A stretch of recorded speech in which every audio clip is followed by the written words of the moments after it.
वालेकुम। कैसे हैं आप सब बच्चे? उम्मीद करती हूँ कि आप सब अच्छे होंगे। तो बच्चों, आज हम एक नया सबक लेकर आए हैं जिसका उन्वान है एडिशन। तो सबक को शुरू करने से पहले हम कुछ ऐसे हुरूफ को पढ़ेंगे जो तोड़ के लिखे गए हैं, यानी कुछ इस तरह से हमें उन्हें जोड़कर लिखना है। जैसा कि आप लोग देख रहे हैं कि यहाँ पर तोड़कर लिखा गया है मौखू। इसके अलावा जो दूसरा अल्फाज है वो है खे, दाल, मीम, ते। इसको मिलाकर लिखेंगे खिदमत। तो बच्चों, इस एक्सरसाइज की प्रैक्टिस आपको खुद से करनी है। तो चलिए सबक को शुरू करते हैं। बच्चों, मैं तुम्हें अपना कुछ पता बता देता हूँ। जरा बताओ मैं कौन हूँ? मैं शीशे के घर में रहता हूँ। मेरे सर पर कभी पीतल की टोपी होती है, कभी एल्युमिनियम का ताज। आजकल तो प्लास्टिक की टोपी पहनता हूँ। अंधेरे को उजालों में बदल देता हूँ। रात को दिन बनाना मेरा काम है। मैं तुम्हारे घरों, सड़कों, गली कूचों और इबादत गाहों को नूरानी बना देता हूँ। अपने पराए, हिंदू, मुस्लिम, गोरे काले में फर्क नहीं करता। हर एक की खिदमत करना अपना फर्ज समझता हूँ। तुम्हारे हुक्म पर चलता हूँ। बस बटन दबाओ तो मैं पलक झपकते ही हाजिर होता हूँ। दोबारा दबाओ तो मैं रुखसत हो जाता हूँ। शादी, ब्याह और खुशी के मौकों पर मेरी लंबी लंबी जलती बुझती लड़ियां खुशियों को दुबाला कर देती हैं। अब बताओ मैं कौन हूँ? चलिए मैं ही बताए देता हूँ, मैं बिजली का बल्ब हूँ। बच्चों, इस सबक को यहाँ तक पढ़ने से हमें क्या चीज समझ में आ रही है और किस चीज के बारे में बात हो रही है? यानी वो कौन सी चीज है जो अंधेरे को उजाले में बदल देती है। एक बटन दबाने से हमारा घर रोशन और मुनव्वर हो जाता है। हमारी शादियों में 4 चांद लग जाते हैं, जिसका नाम है बिजली का बल्ब।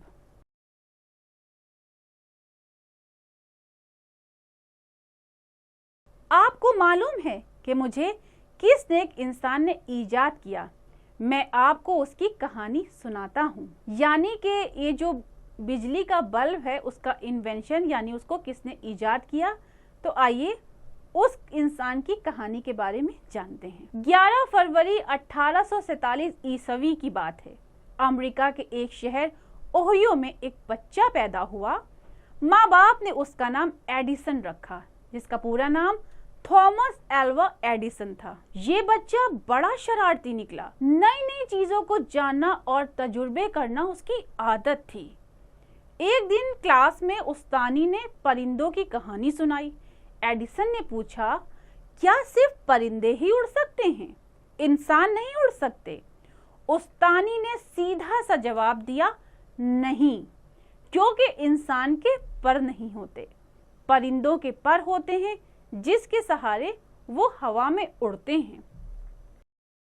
तो बच्चों, आपने जाना कि एडिसन बचपन में बहुत शरारती था और उसके दिमाग में बहुत तरह के सवालात आते थे और वो उन सवालात के जवाब अपनी टीचर से जानना चाहता था। घर पहुंचकर उसने देखा चिड़िया कीड़े मकोड़े अपनी चोंच में लेकर बच्चों को खिलाती है। उसने सोचा कि शायद कीड़े मकोड़े खाने से ही उनके पर निकल आते हैं और वो उड़ते हैं। बस फिर क्या था, उसने बहुत से कीड़े मकोड़े जमा किए, उनको सुखाकर बारीक पीस लिया, फिर उसे पानी में हल किया।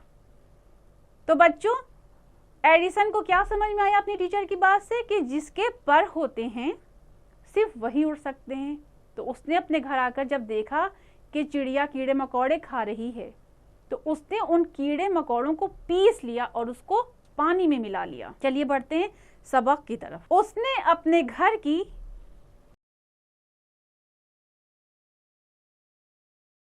नौकरानी की बच्ची को बुलाया और कहा, अगर तुम ये महलूल पानी पी लोगी तो परिंदों की तरह हवा में उड़ सकोगी। बच्ची ये सुनकर बहुत खुश हुई। हवा में उड़ने की ख्वाहिश में गट-गट कड़वा महलूल पानी पी लिया। बेचारी हवा में क्या उड़ती, उल्टी बीमार हो गई और कई दिनों तक बिस्तर पर पड़ी रही। एडिसन ने क्या किया, अपनी नौकरानी की बच्ची को वो गंदा कीड़े मकोड़ों से मिला हुआ पानी उसको पिला दिया, जिससे उसकी तबीयत खराब हो गई और वो बिस्तर पर बीमार पड़ गई। एक दिन घर में उसके बाप ने एडिसन को कमरे के एक कोने में टोकरी में बैठे देखा। बाप ने पूछा, बेटा ये टोकरी में क्यों बैठे हो? एडिसन ने जवाब दिया, मैं अंडे सेता हूँ, यानी गर्मी पहुंचाकर अंडों से बच्चे निकालने के लिए बैठा हूँ। बाप ने कहा, अरे तू मुर्गा या बत्तख थोड़ा ही है कि बच्चे निकल आएंगे। एडिसन ने जवाब दिया, मैं तो उनसे बड़ा हूँ, बच्चे क्यों नहीं निकलेंगे? जब वो खड़ा हुआ उसने देखा कि सब अंडे उसके बोझ से टूट गए थे और उसके कपड़े भी खराब हो चुके थे। यानी एडिसन के दिमाग में सिर्फ उल्टी सीधी बातें आ रही थी। वो काम करना चाह रहा था जो उसके बस का भी नहीं था, और इसी वजह से वो अंडों से भरी हुई टोकरी पर बैठा, जिसकी वजह से उस बोझ तले वो सारे अंडे टूट गए और उसके कपड़े भी खराब हो गए।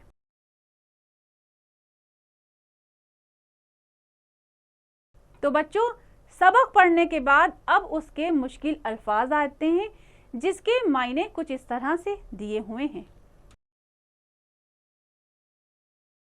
अंडे सेना यानी मुर्गी का अंडों पर बच्चे निकालने के लिए बैठ जाना।